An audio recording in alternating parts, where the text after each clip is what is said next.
Hi everyone, welcome back to my channel and welcome to another blind date with a book reading vlog. I had decided to make these a monthly thing until I get through my lovely present that my bestie gave me for my birthday. So we have done March, April, May and June now. I think I've only done June as a video, but I have opened a book each month since my birthday, which was in March. And I'm going to go through the rest of these monthly with reading vlogs. And if it goes well, once we get to next March, I may well order more blind dates with books and keep it going because I do find it so much fun. So you guys know the drill. We're going to open up July's book, find out what it is. I have absolutely no idea. And then I'm going to read it and vlog the experience for you guys. Blind dates with books are so much fun to me because you honestly have no idea what you're going to pick up. It's perfect for if you're in one of those moods where you don't really know what you want to pick up next, including which genre, because I have no idea which genre any of these books are. Haley did tell me that the books in here would all be ones that she would expect me to like. So honestly, that could be any genre. But right now, we're going to pick out July's book.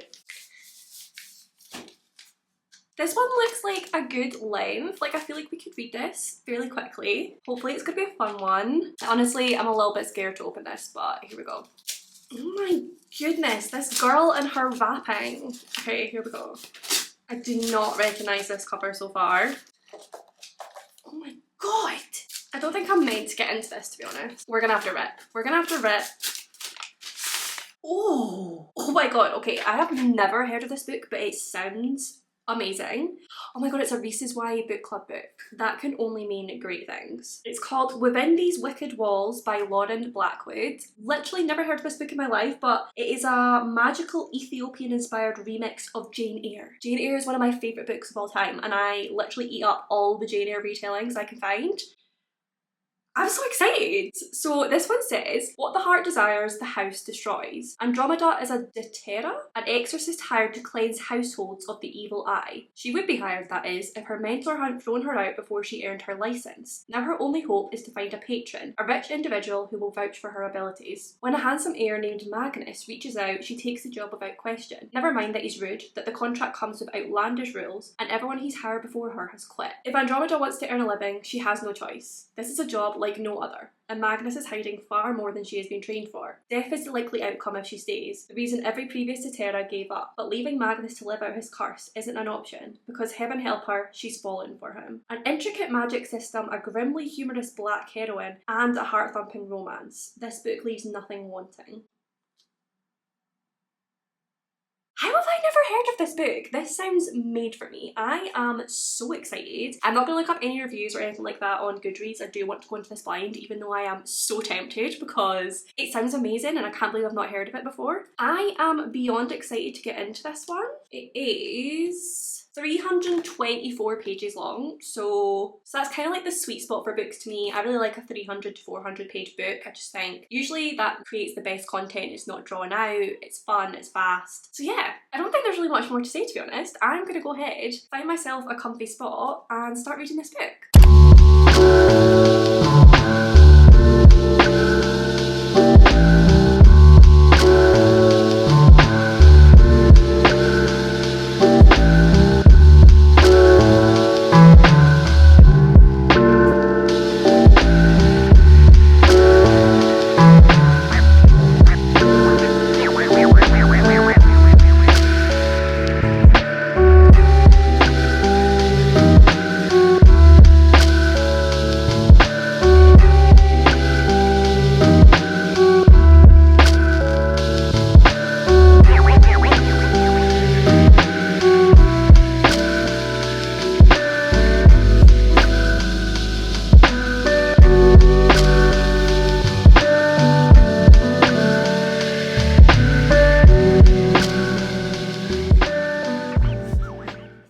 We are swiftly losing the light, but I am in my bedroom. It felt like a reading in my bed kind of night. Got an ASMR room on, playing my favourite cozy jazz, and I have started Within These Wicked Walls. I'm currently on page 56, so I thought I'd just give you my sort of like opening thoughts on the book. So far I am really enjoying it. It is giving gothic, and if you know me, you will know I love Gothic. It's one of the reasons Jane Eyre is one of my favourite books of all time. I am a sucker for Gothic, so I'm definitely enjoying the writing of this. So far we are following Andromeda, and she has turned up at Thorn Manor to be the latest Detera, or Detera, I'm not really sure how to pronounce it, to try and exorcise this house of the curse that is on it. She has told us as soon as she arrives there not to leave her room after 10 p.m. because that's when the manifestations are strongest. And manifestations seem to be like illusions or ghosts basically that come from this curse. So she's told not to leave her room after 10 o'clock, and she's like, well, it can't be that bad. So what does she do? She leaves her room after 10 o'clock and she experiences the worst waking, which is what this like period of the day is called when the manifestations are strongest. She experienced the worst one of her life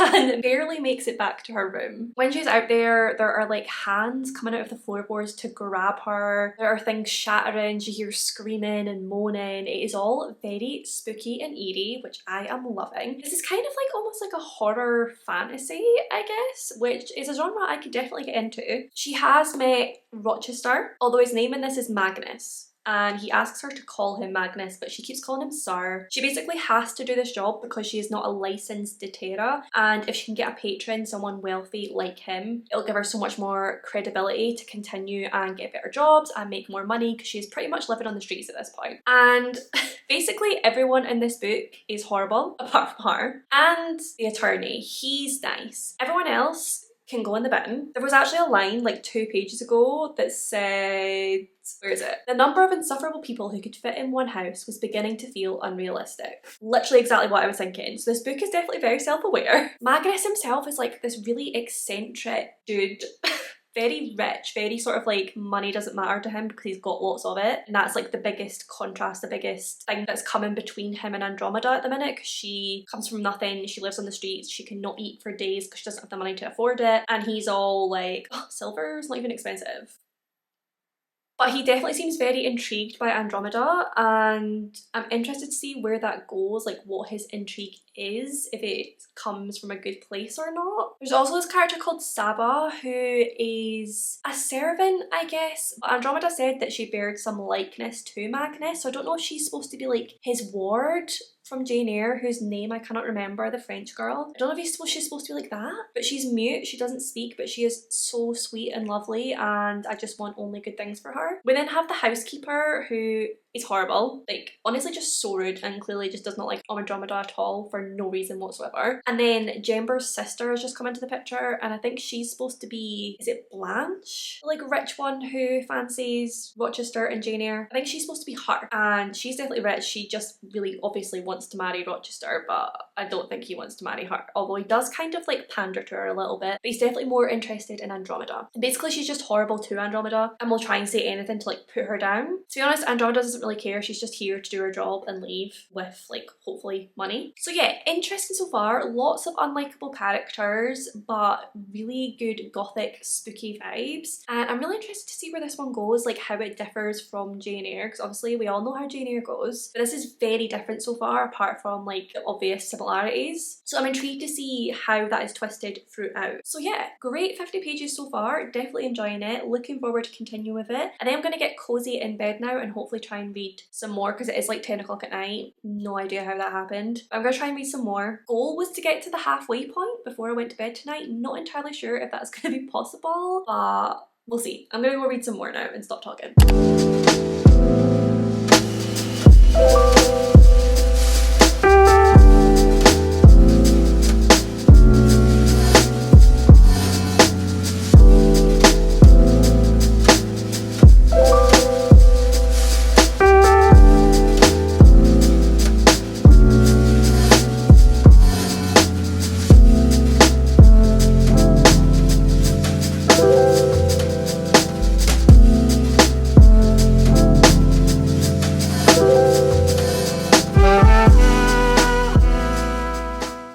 guys, so it is now the next day and I did manage to get to the halfway mark of Within These Wicked Walls last night, so I'm now on page 163. I'm pretty much like exactly halfway through, and last time I spoke to you I said I was enjoying this. Now I am loving this. The last like 50 pages or so were absolutely insane. Like it had just been like this nice spooky but still sort of love story, like watching Magnus and Andromeda fall for each other in a very similar fashion to Jane Eyre and Rochester is always something I love reading, and the way that Lauren Blackwood has done it, it is so heartfelt. Like these two characters have both been through really difficult times, they've had really crappy childhoods, they've both had like father figures who have treated them really badly, like pretty much abused them mentally, and I mean I know Andromeda is definitely like beaten by her so-called father figure, this guy called Jember, who is the one who sort of took her in. I'm assuming she was an orphan as a child, and he taught her how to be a doTERRA, but then just before she could get like the qualification for it, I guess, he chucked her out. So now she, as I said, is looking for this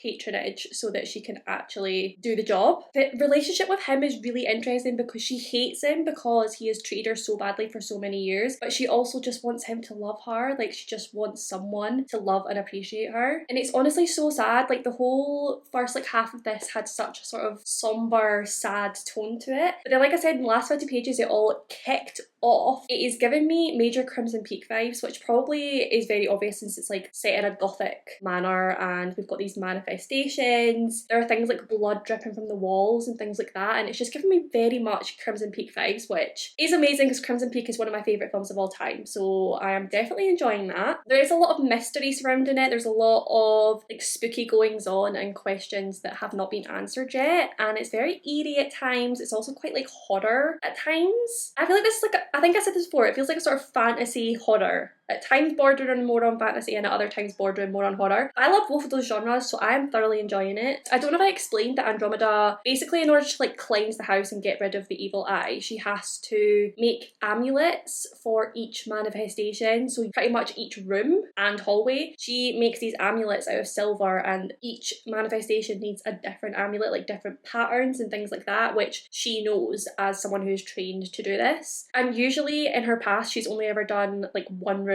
This is her first time where she has to clear an entire mansion, so obviously it's taking a little bit of time to go around all these different rooms, and some of the rooms are like impossible to do because she just gets like beaten by the manifestation while she tries to do it. I think it's such an interesting concept. Like I'm assuming that is maybe from like folklore that I don't know too much about, that I really want to know more about because it's so interesting reading about it in this. But yeah, I have absolutely no idea how we've still got half a book to go. Like the last 50 pages felt very climactic, like it felt like a sort of we're leading towards the end, so I'm very surprised that we still have half a book to go. I'm very intrigued to see where it's going to go. I hope that it doesn't drag too much now. Time to get back to it.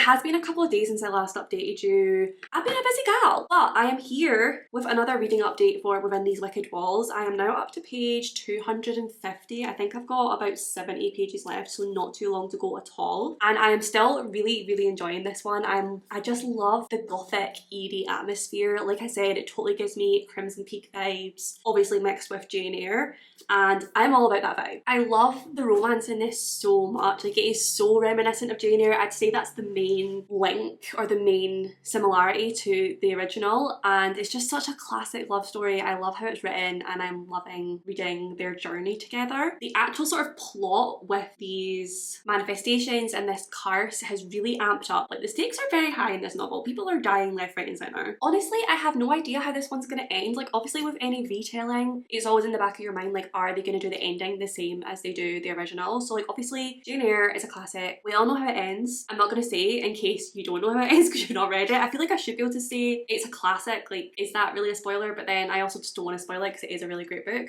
Anyway, we all know how it ends if we've read it, and I'm wondering if it's going to have the same ending or a very similar ending. I feel like it could. I feel like they could do something similar. Not quite the same, but similar. Basically, I'm just wondering who's going to survive it and if their romance is going to survive it. At this point, I honestly have no idea. I'm not getting any hints as to whether this is going to have a happy ending or not, so I'm a little bit concerned. I do feel like the pacing has been a little bit strange in this one because I feel like I said, about the halfway mark, there was a huge sort of climactic scene, like this whole, not even just a scene, like it was a good few chapters that were properly like intense. That's usually the feeling you get at the end of the novel, I feel. And now things have slowed down again. It's like they're sort of preparing for this sort of last battle, I guess. But the way that that was done, it was just a little bit strange because it was so intense in that middle portion. I don't know if I'm explaining that very well or if it's even just like a me thing, but the pacing just feels a little bit strange to me. But yeah, like I said, I have about 70 pages left and I'm assuming those last 70 pages are basically going to be this final attempt to remove the curse from this mansion and from Magnus himself. So I am going to go ahead and get myself comfy, probably get my reading chair out. In case you've wondered, my reading chair lives in this corner over here, like on the other side of the camera.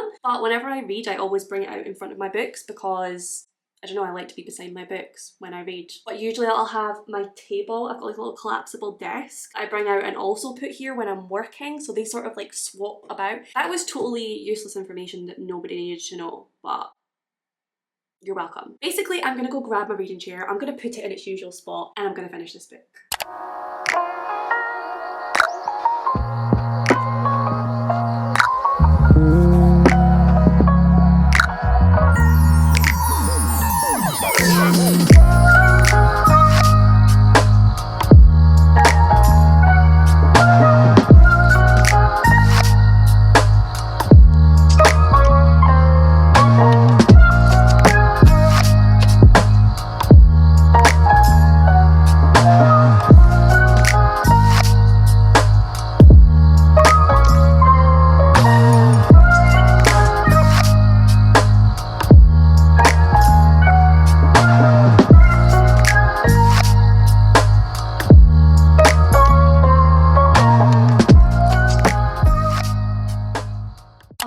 I have just finished Within These Wicked Walls and I think I'm going to give this one 4 out of 5 stars. I really enjoyed my time with this book. I always love a retelling and this was such an interesting take on the tale of Jane Eyre, and I loved all the little hat tips to the classic story throughout, but this was so completely different from Jane Eyre at the same time. Like, it was an entirely new story but obviously just still very reminiscent of the original, and I just loved what Laura Blackwood did with that story. The ending was just...